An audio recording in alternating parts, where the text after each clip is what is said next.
ನಮಸ್ಕಾರ ನಮಸ್ಕಾರ ನಮಸ್ಕಾರ. ಬೆಂಗಳೂರಿನ ಎಲ್ಲ ಚಾಲಕ ಮಿತ್ರರಿಗೆ ವಿಶೇಷ ಮಾಹಿತಿ. ಏನು ಆಗಸ್ಟ್ 1ನೇ ತಾರೀಕಿನಿಂದಲೂ ಕೂಡ ದರ ಏರಿಕೆಯಾಗಿ ಮಾನ್ಯ ಬೆಂಗಳೂರಿನ ಜಿಲ್ಲಾಧಿಕಾರಿಗಳು ಆದೇಶವನ್ನು ಹೊರಡಿಸಿರ್ತಾರೆ. ಇದೆಲ್ಲದೂ ಕೂಡ ತಮಗೆ ಗೊತ್ತಿರತಕ್ಕಂಥ ವಿಚಾರ. ಆದರೆ ಸತತವಾಗಿ 1 ತಿಂಗಳ ಮೇಲೆ 8 ದಿನಗಳಾದರೂ ಕೂಡ ಇದುವರೆಗೂ ಓಲಾ, ಊಬರ್ ಸಂಸ್ಥೆಗಳು ಚಾಲಕರುಗಳಿಗೆ ಮಾಡ್ತಿರ್ತಕ್ಕಂತಹ ಮಹಾ ಮೋಸದ ವಿಚಾರ. ಚಾಲಕರೇ, ತಾವೆಲ್ಲರೂ ಕೂಡ ಅರ್ಥ ಮಾಡ್ಕೋಬೇಕು. ಸುಮ್ಮನೆ ಏನೇನೋ ಇಲ್ಲ ಸಲ್ಲದ ಆರೋಪಗಳನ್ನು ಬೇರೆಯವರ ಮೇಲೆ ಬೆರಳು ಮಾಡಿ ತೋರಿಸೋದಕ್ಕಿಂತ ಮೊದಲು ನಾವೆಷ್ಟು ಕರೆಕ್ಟಾಗಿದ್ದೀವಿ ಅನ್ನೋದನ್ನು ತಾವುಗಳು ಮೊದಲು ಅರ್ಥ ಮಾಡ್ಕೋಬೇಕು. ನಾವುಗಳು ಹೋರಾಟ ಮಾಡಿರೋದ್ರಿಂದಲೇ ಇವತ್ತು ದರ ಏರಿಕೆಯನ್ನು ಕೂಡ ಆಗಿರ್ತಕ್ಕಂಥದ್ದು. ಇವತ್ತು ದರ ಏರಿಕೆ ಆಗಿದೆ. ದರ ಏರಿಕೆ ಆಗಿದ್ದನ್ನ ತಗೊಳ್ಳೋದಕ್ಕಾಗ್ತಾ ಇದೆಯಾ? ಆಗ್ತಾ ಇಲ್ಲ. ಇದಕ್ಕೆ ಏನು ಮಾಡಬೇಕು? ಇದೊಂದು ದೊಡ್ಡ ಪ್ರಶ್ನೆಯಾಗಿ ಕಾಡ್ತಾ ಇದೆ. ಇದು ಆಗೋದಕ್ಕಿಂತ ಮೊದಲು ಇದೇನು ಮಾಡಬೇಕು ಅನ್ನೋದಕ್ಕಿಂತ ಒಂದು ವಿಚಾರನ ನಿಮಗೆ ತಿಳಿಸ್ಕೊಡ್ತೀವಿ ನೋಡಿ. ಈಗ ಮಿನಿಮಮ್ ಫೇರು 36 ರೂಪಾಯಿ ಆಗಿದೆ. ಕಿಲೋಮೀಟರ್ಗೆ 18 ರೂಪಾಯಿ ಕೂಡ ಆಗಿದೆ. ಇದೆಲ್ಲರಿಗೂ ಕೂಡ ಗೊತ್ತಿರತಕ್ಕಂಥ ವಿಚಾರ. ಈಗ ನೀನು ಒಬ್ಬ ಡ್ರೈವರ್ ಆಗಿ, ಸಿಂಪಲ್ ಆಗಿ ನೀವು ಒಬ್ಬರು ಚಾಲಕರಾಗಿ ಒಂದು ದಿನಕ್ಕೆ ಕನಿಷ್ಠ ಪಕ್ಷ ಓಲಾದಲ್ಲಿ 100 ಕಿಲೋಮೀಟರ್ ನಿಮ್ಮ ವೆಹಿಕಲ್ನ ರನ್ ಮಾಡ್ತೀರಾ ಅಂತ ಅನ್ಕೊಳ್ಳೋಣ. ಬರೀ 100 ಕಿಲೋಮೀಟರ್ಗೆ ತಮಗೆ ಆಗ್ತಾ ಇರ್ತಕ್ಕಂಥ ಲಾಸ್ ಎಷ್ಟು? 300 ರೂಪಾಯಿ. ಅದ್ರ ಜೊತೆನಲ್ಲಿ ಪಿಕಪ್ಗೆ ಹೋಗ್ತಕ್ಕಂತಹ ಅದು ಕೂಡ ನಿಮಗೆ ಲಾಸ್ ಆಗೇ ಬರ್ತಾ ಇದೆ. ದರದಲ್ಲಿ ಕಡಿಮೆ ಆಗೋದು ಒಂದು ಕಡೆಗಾದರೆ, ಇನ್ನೊಂದು ಭಾಗದಲ್ಲಿ ತಾವೇನು ಪಿಕಪ್ ಚಾರ್ಜ್ಗೆ ಹೋಗ್ತಿರಲ್ವ, ದೂರ ಕ್ರಮಿಸ್ತಿರಲ್ವ, 1 ಕಿಲೋಮೀಟ್ರು 1.5 ಕಿಲೋಮೀಟರ್ ತನಕ ಕೂಡ ನಮ್ಮ ಚಾಲಕರುಗಳು ಮನೆ ಬಾಗಿಲಿಗೆ ಹೋಗಿ ಸರ್ವಿಸ್ ಕೊಡುವಂತಹ ಕೆಲಸಗಳನ್ನ ಮಾಡ್ತಾರೆ. ಇಲ್ಲೂ ಕೂಡ ನಿಮಗೆ ಹೊಡೆತವೇ ಬೀಳ್ತಾ ಇರ್ತಕ್ಕಂಥದ್ದು. ಈಗ ಒಂದು ವೆಹಿಕಲ್ ನಿಮ್ಮದು ಒಬ್ಬರದು ಮಾತ್ರ ಲೆಕ್ಕ ಹಾಕೊಳ್ಳೋಣ. ನಿಮ್ಮ ಒಂದು ವೆಹಿಕಲ್ಲು 300 ರೂಪಾಯಿ, ಬರೀ 100 ಕಿಲೋಮೀಟರ್ ರನ್ ಆದರೆ 300 ರೂಪಾಯಿ ಲಾಸ್ ಆಗುತ್ತೆ ಅಂದರೆ ಸರಿಸುಮಾರು ಬೆಂಗಳೂರಿನಲ್ಲಿ 2 ಲಕ್ಷ ವೆಹಿಕಲ್ಸು ರನ್ ಆಗುತ್ತೆ ಅಂತ ಅಂದ್ಕೊಳ್ಳೋಣ. ಇವತ್ತು ಬೆಂಗಳೂರಿನ ಶೇಕಡವಾರು ವೆಹಿಕಲ್ಸ್ ಎಲ್ಲವೂ ಕೂಡ ಆನ್ಲೈನ್ ಅಗ್ರಿಗೇಟರ್ ಕಂಪನಿಯ ಅಂಡರ್ನಲ್ಲಿರೋದ್ರಿಂದ 2 ಲಕ್ಷ ವೆಹಿಕಲ್ಲು ಒಂದು ಓಲಾ ಸಂಸ್ಥೆಯಲ್ಲಿ ರನ್ ಆಗುತ್ತೆ ಅಂತ ಅಂದ್ಕೊಳ್ಳೋಣ. ಅಲ್ಲಿಗೆ 100 ಕಿಲೋಮೀಟರ್ಗೆ 2 ಲಕ್ಷ ವೆಹಿಕಲ್ಗಳಿಗೆ ಲೆಕ್ಕ ಹಾಕೊಂಡ್ರೆ 20 ಲಕ್ಷ ಕಿಲೋಮೀಟರ್. 20 ಲಕ್ಷ ಕಿಲೋಮೀಟರು ವೆಹಿಕಲ್ಗಳು ರನ್ ಆಗ್ತವೆ ಬೆಂಗಳೂರಿನಲ್ಲಿ ಅಂತ ಅನ್ಕೊಳ್ಳೋಣ. 20 ಲಕ್ಷ ಕಿಲೋಮೀಟರ್ಗೆ 3 ರೂಪಾಯಿ ಲೆಕ್ಕಕ್ಕೆ ಹಾಕೊಳ್ಳಿ. ಸರಿಸುಮಾರು 6 ಕೋಟಿ ರೂಪಾಯಿ. ಒಂದು ಸಂಸ್ಥೆಯಲ್ಲಿ 6 ಕೋಟಿ ರೂಪಾಯಿ ನಷ್ಟವನ್ನು ಅನುಭವಿಸ್ತಾ ಇದ್ದೀವಿ ಚಾಲಕರುಗಳು. ಹಾಗೆ ಈ ಒಂದು ಸಮಸ್ಯೆ ಏನು ಹೇಳಿದ್ವಿ, 6 ಕೋಟಿ ರೂಪಾಯಿ ವಿಚಾರ, ಈ 6 ಕೋಟಿ ರೂಪಾಯಿನ ವಿಚಾರವೂ ಕೂಡ ಒಂದು ಊಬರ್ ಸಂಸ್ಥೆಗೂ ಕೂಡ ಸಮಪಾಲನ್ನೇ ತೆಗೆದುಕೊಳ್ಳುತ್ತೆ. ತಾವು ಗಮನಿಸ್ಬೋದು, ಅಲ್ಲೂ ಕೂಡ ಊಬರ್ ಸಂಸ್ಥೆಯೂ ಕೂಡ ಚಾಲಕರುಗಳಿಗೆ ಮೋಸ ಮಾಡ್ತಾ ಇದೆ. ಈಗ ಸಂಸ್ಥೆ ಏನೇ ಹೇಳ್ಬೋದು, ನಾವು ಗ್ರಾಹಕರ ನೆರವಿಗೆ ನಿಂತಿದ್ದೀವಿ ಅಂತ. ಆದರೆ ಚಾಲಕರುಗಳು ನಾವು ಕೂಡ ನಿಮ್ಮ ನೆರವಿಗೆ ಅಲ್ಲಿ ನಿಂತಿರ್ತಕ್ಕಂಥದ್ದು. ಗ್ರಾಹಕರ ಸೇವೆ ಕೊಡಬೇಕು ಅಂತಲೇ ನಿಂತಿರೋದಲ್ವೇ? ಗ್ರಾಹಕರ ಸೇವೆಯನ್ನು ಕೊಡಬೇಕು ಅಂದರೆ ಏನು ರಾಜ್ಯ ಸರ್ಕಾರ ಆದೇಶವನ್ನು ಹೊರಡಿಸಿರುತ್ತೆ ದರದ ವಿಚಾರವಾಗಿ, ಅದನ್ನು ನೀವು ಕೊಡಲೇಬೇಕಾಗತ್ತೆ. ಈಗ ಒಂದು ಕಡೆಗೆ ನಾವು ಪೀಕ್ ಅವರ್ಗಳಲ್ಲಿ ಅತಿ ಹೆಚ್ಚಿನ ದರವನ್ನು ಕೊಡ್ತೀವಿ ಅಂತ ಹೇಳ್ತಾರೆ ಅಂತ ಅಂದ್ಕೊಳ್ಳೋಣ. ನೀವು ಸಿಂಪಲ್ಲಾಗಿ ಯೋಚನೆ ಮಾಡಿ ಸ್ನೇಹಿತರೆ, ನಿಮಗೆ ಬೆಳಗ್ಗೆ 8ರಿಂದ 11 ತನಕ 3 ಗಂಟೆಗಳ ಕಾಲ ನಿಮಗೆ ಕೆಲಸ ಕೊಡ್ತಾರೆ. ತದನಂತರದಲ್ಲಿ ಏನಾಗುತ್ತೆ, 11 ಗಂಟೆ ಆಯಿತು ಅಂದರೆ ಬುಕ್ಕಿಂಗೇ ಬರಲ್ಲ. ಆ ಬುಕ್ಕಿಂಗ್ಗಳು ಬರ್ತವೆ. ಪಿಕಪ್ಪು 2 ಕಿಲೋಮೀಟರ್ ಇರುತ್ತೆ, ಡ್ರಾಪು 1 ಕಿಲೋಮೀಟರ್ ಇರುತ್ತೆ. 45ರಿಂದ 49 ರೂಪಾಯಿ ತೋರಿಸುವಂತಹ ಕೆಲಸಗಳನ್ನ ಮಾಡ್ತಾರೆ. ನೀವು ಅರ್ಥ ಮಾಡ್ಕೊಳ್ಳಿ, ನೀವು ಯಾಕೆ ಚಾಲಕರುಗಳು ಬುದ್ಧಿವಂತರಾಗಬೇಕು, ಟೆಕ್ನಾಲಜಿ ಬೆಳವಣಿಗೆ ಆದಷ್ಟು ನೀವು ಕೂಡ ಟೆಕ್ನಾಲಜಿಯನ್ನು ಅರ್ಥ ಮಾಡ್ಕೊಳ್ಳುವಷ್ಟು ಮಟ್ಟಕ್ಕೆ ಬರಬೇಕು ಅನ್ನೋದು. ಇವತ್ತು ಸರ್ಕಾರಗಳು ಏನೇ ಹೇಳಿರ್ಬೋದು, ನಾನು ಬಲ್ಕ್ ರಿಜಿಸ್ಟ್ರೇಷನನ್ನು ಎಲೆಕ್ಟ್ರಿಕ್ ವೆಹಿಕಲ್ಗಳಿಗೆ ಸಂಬಂಧಪಟ್ಟಿದ್ದನ್ನು ನಿಲ್ಲಿಸಿದ್ದೀನಿ ಅಂತ ಹೇಳ್ತಾ ಇರ್ಬೋದು. ಆದರೆ ಇವತ್ತು ಬೆಂಗಳೂರಿನಲ್ಲಿ 1.5 ಕೋಟಿ ಇರತಕ್ಕಂತಹ ಜನಸಂಖ್ಯೆಯ ಪ್ರದೇಶದಲ್ಲಿ ನಮಗೆ ಮಧ್ಯಾಹ್ನ 11ರ ನಂತರದಲ್ಲಿ ಸರಿಸುಮಾರು ಸಂಜೆ 4ರ ತನಕ ಬಾಡಿಗೆಗಳು ಬರೋದಿಲ್ವಲ್ಲ. ಕೇವಲ ಬೆಂಗಳೂರಿನಲ್ಲಿ ಆಟೋ ರಿಕ್ಷಾವನ್ನು ಬಳಕೆ ಮಾಡ್ತಕ್ಕಂಥವ್ರು ಕೆಲಸಕ್ಕೆ ಹೋಗುವವರು ಮಾತ್ರನಾ, ಇಲ್ಲ ಶೇಕಡವಾರು ಬೆಂಗಳೂರಿನ ಜನಸಂಖ್ಯೆಯ ಆಧಾರದ ಮೇಲೆ ಆಟೋ ರಿಕ್ಷಾವನ್ನು ಬಳಕೆ ಮಾಡ್ತಾರಾ ಅನ್ನೋದನ್ನು ತಾವು ಅರ್ಥ ಮಾಡ್ಕೋಬೇಕು. ಬೆಳಗ್ಗೆ ಪೀಕ್ ಅವರ್ನಲ್ಲಿ ಅಷ್ಟೊಂದು ಬಾಡಿಗೆಗಳು ಬಡ್ಕೊಳ್ಳುತ್ತೆ, ಅದೇ ಮಧ್ಯಾಹ್ನ 11ರ ನಂತರದಲ್ಲಿ ಬಾಡಿಗೆಗಳು ಬರೋದಿಲ್ಲ ಅಂದರೆ ಇಲ್ಲಿ ಕಂಪನಿಗಳ ಕಳ್ಳ ಆಟವನ್ನು ತಾವುಗಳು ಅರ್ಥ ಮಾಡ್ಕೋಬೇಕು. ಇಲ್ಲಿ ಒಂದು ಕಡೆಗೆ ಉದಾಹರಣೆಗೆ ತಮ್ಗೆ ಹೇಳೋದಾದ್ರೆ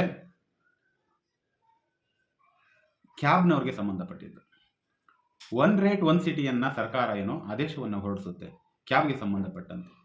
ಆದರೆ ಆ ಒನ್ ರೇಟ್ ಒನ್ ಸಿಟಿಯನ್ನು ನಿಜವಾಗ್ಲೂ ಕೂಡ ಚಾಲಕರಿಗೆ ಕೊಟ್ಟಿದ್ದಾರ?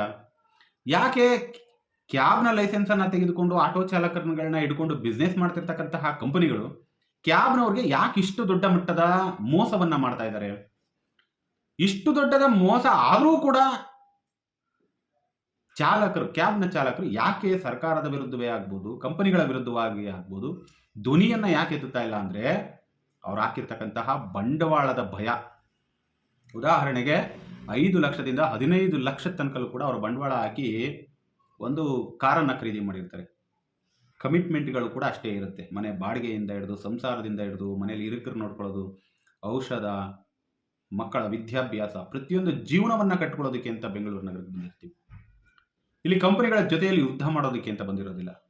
ಇದೆಲ್ಲದನ್ನ ಹೊರತುಪಡಿಸಿದರೆ ದೊಡ್ಡದಾಗಿ ಅಲ್ಲಿ ಕಾಣ್ತಾ ಇರ್ತಕ್ಕಂಥದ್ದು ಒಗ್ಗಟ್ಟಿನ ಕೊರತೆ. ಏನು ನಮ್ಮ ಆಟೋ ರಿಕ್ಷಾ ಚಾಲಕರಲ್ಲೂ ಕೂಡ ನಾವು ಒಗ್ಗಟ್ಟಿನ ಕೊರತೆಯನ್ನು ಪ್ರಶ್ನೆ ಮಾಡ್ತೀವಿ ಪ್ರತಿ ಬಾರಿಯೂ ಕೂಡ, ಇದೇ ಒಂದು ಒಗ್ಗಟ್ಟಿನ ಕೊರತೆ ಅಲ್ಲಿಯೂ ಕೂಡ ಎದ್ದು ಕಾಣ್ತಾ ಇದೆ. ಹಾಗಾಗಿ ಒನ್ ರೇಟ್ ಒನ್ ಸಿಟಿ ಏನು ಸರ್ಕಾರ ಆದೇಶವನ್ನು ಹೊರಡಿಸಿರೋದನ್ನು ಕೂಡ ಇದುವರೆಗೂ ಕೂಡ ಅವ್ರು ಮಾಡ್ಕೊಳಕ್ ಆಗಿಲ್ಲ. ಇದು ನಮ್ಮ ನೇರ ಆರೋಪ.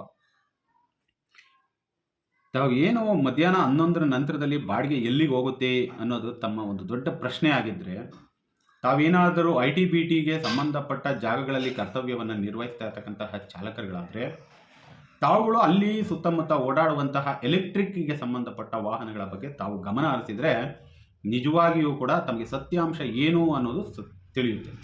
ಏಕೆಂದರೆ ತಮ್ಗಳಿಗೆ ಗೊತ್ತಿರುವ ಹಾಗೆ ಮಧ್ಯಾಹ್ನ 11ರ ನಂತರ ಸಂಜೆ 4 ಸರಿಸುಮಾರು 5ರ ತನಕಲೂ ಕೂಡ ಏನು ತಾವು ಸ್ವಂತ ಉದ್ಯಮ, ಸ್ವಂತ ಉದ್ಯೋಗಿ, ನನ್ನ ಸ್ವಂತ ಬಂಡವಾಳವನ್ನು ಹಾಕಿ ನಾನು ವ್ಯಾಪಾರಸ್ಥನಾಗಿದ್ದೀನಿ ಅಂತ ತಾವೇನು ಜಂಬಾ ಕೊಚ್ಕೊಳ್ತೀರಲ್ಲ, ನಿಮ್ಮ ಉದ್ಯೋಗ ಇನ್ನೊಬ್ಬರ ಕೈಪಾಲಾಗ್ತಾ ಇದೆ.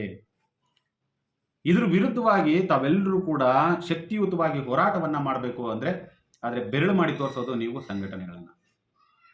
ಏನು ಅನ್ಯಾಯ ಮಾಡಿದೆ ಅನ್ನೋದನ್ನ ತಾವುಗಳು ತಿಳ್ಕೊಬೇಕಲ್ವಾ?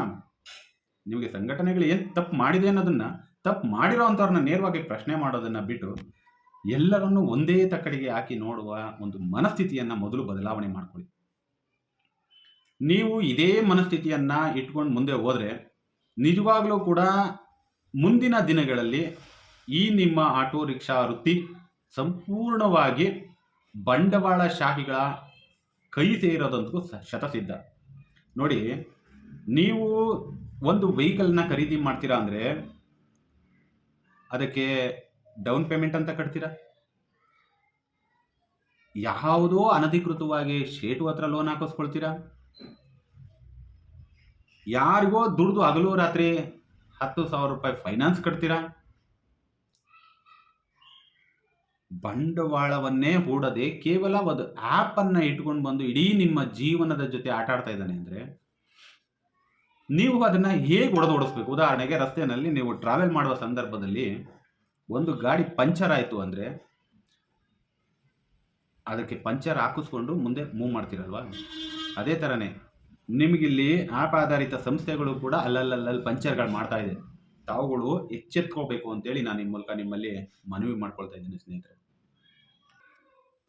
ಹಾಗೆ ಹಿರಿಕರು ಒಂದು ಗಾದೆ ಮಾತು ಹೇಳ್ತಾರೆ, ಗಿಡವಾಗಿ ಬಗ್ಗದ್ದು ಮರವಾಗಿ ಬಗ್ಗೀತೆ ಅಂತ ಹೇಳ್ತಾರೆ. ಅದೇ ಥರನೇ ನಮ್ಮ ಒಂದು ವ್ಯವಸ್ಥೆಯು ಕೂಡ ಅಲ್ಲಿಗೆ ಬಂದು ನಿಂತೋಗಿದೆ. ತಾವೆಲ್ಲರೂ ಕೂಡ ಅರ್ಥ ಮಾಡ್ಕೋಬಹುದು. ಸತತವಾಗಿ 7-8 ವರ್ಷಗಳಿಂದಲೂ ಕೂಡ ಈ ಬೈಕ್ ಟ್ಯಾಕ್ಸಿಯ ವಿರುದ್ಧವಾಗಿ ಪ್ರಬಲವಾಗಿ ಹೋರಾಟವನ್ನ ಮಾಡ್ತಿದ್ರು ಕೂಡ ಕಾನೂನಿನಲ್ಲಿ ಅವಕಾಶಗಳು ಇಲ್ಲದೇ ಇದ್ರೂ ಕೂಡ ಇಷ್ಟು ದೊಡ್ಡ ಮಟ್ಟಕ್ಕೆ ಬೆಳೆದು ನಿಂತಿದೆ ಅಂತಂದ್ರೆ ಯಾರು ಕಾರಣಕರ್ತರು?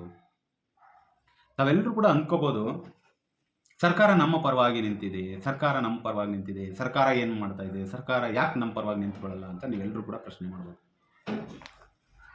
ಆದರೆ ಯಾವತ್ತಾದರೂ ಒಂದ್ಸಲನಾದರೂ ಯೋಚನೆ ಮಾಡಿದ್ದೀರಾ?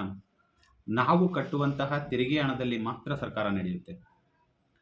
ಸರ್ಕಾರಕ್ಕೆ ಸಂಬಂಧಪಟ್ಟ ನಿಯೋಜಿತ ಕೆಲಸ ಕಾರ್ಯಗಳಿಗೆ ನಾವು ಕಟ್ಟುವಂತಹ ತೆರಿಗೆ ಹಣವನ್ನ ಮಾತ್ರ ಖರ್ಚು ಮಾಡ್ಕೊಳ್ತಾರೋ ವಿನಃ ಇವರು ನಿಂತುಕೊಳ್ಳುವಂತಹ ಎಲೆಕ್ಷನ್ಗಳಿಗೆ, ಇವರು ಮಾಡುವಂತಹ ಐಷಾರಾಮಿ ಜೀವನಕ್ಕೆ ಸರ್ಕಾರ ಸಂಬಳವನ್ನು ಕೊಡಲ್ಲ. ಅವ್ರಿಗೆ ಅವರ ಐಷಾರಾಮಿ ಜೀವನ, ಅವರ ಒಂದು ಎಲೆಕ್ಷನ್ ಬಂದಾಗ ಅವ್ರು ಮಾಡುವಂತಹ ಖರ್ಚು ವೆಚ್ಚಗಳಿಗೆ ಎಲ್ಲಿಂದ ಬರಬೇಕು ಬಂಡವಾಳ? ಅಂದರೆ ಇಂಥದ್ದೇ ಬಂಡವಾಳಶಾಹಿ ಕಂಪನಿಗಳಿಂದ ಬಂದರೆ ಮಾತ್ರನೇ ಅವರುಗಳು ಕೂಡ ವ್ಯವಹಾರ ಮಾಡೋಕ್ಕಾಗೋದು. ತಾವೆಲ್ಲರೂ ಕೂಡ ಅರ್ಥ ಮಾಡ್ಕೊಂಡಿರ್ಬೋದು, ಇವತ್ತು ಒಂದು ಗ್ರಾಮ ಪಂಚಾಯಿತಿಯ ಎಲೆಕ್ಷನನ್ನು ಗೆಲ್ತೀನಿ ಅಂದರೆ ಸರಿಸುಮಾರು 10 ಲಕ್ಷದ ತನಕಲೂ ಕೂಡ ಇವತ್ತು ಖರ್ಚು ಮಾಡುವಂತಹ ಗ್ರಾಮ ಪಂಚಾಯಿತಿಗಳಿದ್ದಾವೆ. 10 ಲಕ್ಷ ಖರ್ಚು ಮಾಡಿ ಒಬ್ಬ ಗ್ರಾಮ ಪಂಚಾಯಿತಿ ಮೆಂಬರ್ ಗೆಲ್ತಾರೆ ಅಂದರೆ, ಹಾಗೆ ಮೇಲ್ಗಡೆಗೆ ಬನ್ನಿ, ಅಲ್ಲಿಂದ ತಾಲೂಕ್ ಪಂಚಾಯಿತಿಗೆ ಬನ್ನಿ, ಅಲ್ಲಿಂದ ಜಿಲ್ಲಾ ಪಂಚಾಯಿತಿಗೆ ಬನ್ನಿ, ಅಲ್ಲಿಂದ ಒಬ್ಬ MLA ಕಾನ್ಸ್ಟಿಟ್ಯೂನ್ಸಿಗೆ ಬನ್ನಿ, ಎಷ್ಟು ಖರ್ಚು ಆಗ್ಬೋದು ಅನ್ನೋದನ್ನು ತಾವೆಲ್ಲರೂ ಕೂಡ ಅರ್ಥ ಮಾಡ್ಕೋಬೇಕು. ಇದಕ್ಕೆಲ್ಲ ಬಂಡವಾಳನ ಎಲ್ಲಿಂದ ತರ್ತಾರೆ? ಇಂತಹ ಬಂಡವಾಳಶಾಹಿಗಳನ್ನ ಹುಡುಕ್ತಾರೆ. ಇವರದ್ದೇ ಇನ್ಕಮ್ ಸೋರ್ಸನ್ನು ಅಲ್ಲಿಗೆ ಹಾಕ್ಬೋದು, ಇಲ್ಲ ಅಲ್ಲಿಂದಲೇ ತಗೋಬೋದು, ಬಟ್ ಏನೋ ಒಂದು ಮಾಡ್ತಾರೆ. ಈ ಉದಾಹರಣೆಗೆ ತಾವು ಅರ್ಥ ಮಾಡ್ಕೊಳ್ಳಿ, ವಿಧಾನ ಪರಿಷತ್ನಲ್ಲಿ ಒಬ್ಬ ಸದಸ್ಯ ಮಲೆನಾಡು ಭಾಗದಿಂದ ಬಂದು ಬೆಂಗಳೂರಿನಲ್ಲಿ ಬೈಕ್ ಟ್ಯಾಕ್ಸಿ ಬೇಕು ಅನ್ನುವ ಬಗ್ಗೆ ಒಂದು ಧ್ವನಿಯನ್ನು ಎತ್ತುತ್ತಾರೆ. ನೀವು ಎಷ್ಟು ಜನ ಚಾಲಕರು ಅದನ್ನ ವಿರೋಧ ವ್ಯಕ್ತಪಡಿಸಿದ್ದೀರಾ? ತಾವೇನಾದರೂ ನಿಜವಾಗ್ಲೂ ಕೂಡ ವಿರೋಧ ವ್ಯಕ್ತಪಡಿಸಿರ್ತಕ್ಕಂಥ ವಿಡಿಯೋಗಳಿದ್ರೆ ಕಮೆಂಟ್ ಸೆಕ್ಷನ್ ಅಲ್ಲಿ ಹಾಕಿ, ನಾವು ನೋಡ್ಕೊಳ್ತೀವಿ ವಿಡಿಯೋಗಳನ್ನ. ಏನಕ್ಕೆ ಅವರೆಲ್ಲ ಎಲ್ಲಿಂದಲೂ ಗೆದ್ದು ಬಂದಂಥವ್ರು, ಯಾವುದೋ ಕ್ಷೇತ್ರದಿಂದ ಗೆದ್ದು ಬಂದವರು, ಈ ಕ್ಷೇತ್ರಕ್ಕೆ ಸಂಬಂಧ ಇಲ್ಲದೆ ಇರತಕ್ಕಂಥವ್ರು ಬಂದು ವಿಧಾನ ಪರಿಷತ್ತಲ್ಲಿ ಪ್ರಶ್ನೆ ಮಾಡ್ತಾರೆ ಅಂದರೆ ತಾವುಗಳು ಅರ್ಥ ಮಾಡ್ಕೋಬೇಕು, ಬಂಡವಾಳಶಾಹಿಗಳು ಎಲ್ಲೆಲ್ಲಿಂದ ಕೆಲಸ ಮಾಡ್ತಾರೆ ಅನ್ನೋದನ್ನು. ಮಿಂಚಿ ಹೋದ ಕಾಲಕ್ಕೆ ಚಿಂತಿಸಿ ಫಲವಿಲ್ಲ. ನೋಡಿ, ಇವತ್ತು ಕೂಡ ನಾವು ಅದನ್ನೇ ನಿಮ್ಮ ನಿರೀಕ್ಷೆಯಲ್ಲಿರ್ತಕ್ಕಂಥದ್ದು. ಮಿಂಚಿ ಹೋದ ಕಾಲಕ್ಕೆ ಚಿಂತಿಸಿ ಫಲವಿಲ್ಲ. ನೀವೇನಿವತ್ತು ಕರ್ನಾಟಕ ಹೈಕೋರ್ಟ್ನಲ್ಲಿ ಕೇಸ್ ಇದೆ, ಅದನ್ನು ಆದಷ್ಟು ಗೆಲುವಿನ ಕಡೆಗೆ ತಗೊಂಡು ಹೋಗೋದ್ರ ಕಡೆಗೆ ಅತಿ ಹೆಚ್ಚಿನ ಗಮನವನ್ನು ಕೊಟ್ಟು ಸಂಘಟನೆಗಳ ಜೊತೆ ಚಾಲಕರುಗಳು ಒಗ್ಗಟ್ಟಾಗಿ ನಿಂತು ನೀವು ಗೆಲುವನ್ನು ತೆಗೆದುಕೊಂಡ್ರೆ ಮಾತ್ರ ಮುಂದಿನ ಜೀವನ ಮಾತ್ರ ಸುಗಮವಾಗಿರೋದಕ್ಕೆ ಸಾಧ್ಯನ ವಿನಃ ಅದನ್ನು ಹೊರತುಪಡಿಸಿದರೆ ನಿಜವಾಗಲೂ ಬ್ರಿಟಿಷರ ಆಡಳಿತದ ಜೀತದಾಳು ವ್ಯವಸ್ಥೆಯ ಒಳಕ್ಕೆ ನೀವೆಲ್ಲರೂ ಕೂಡ ಸೇರ್ಕೊಳ್ತಕ್ಕಂಥದ್ದು ಶತಸಿದ್ಧ.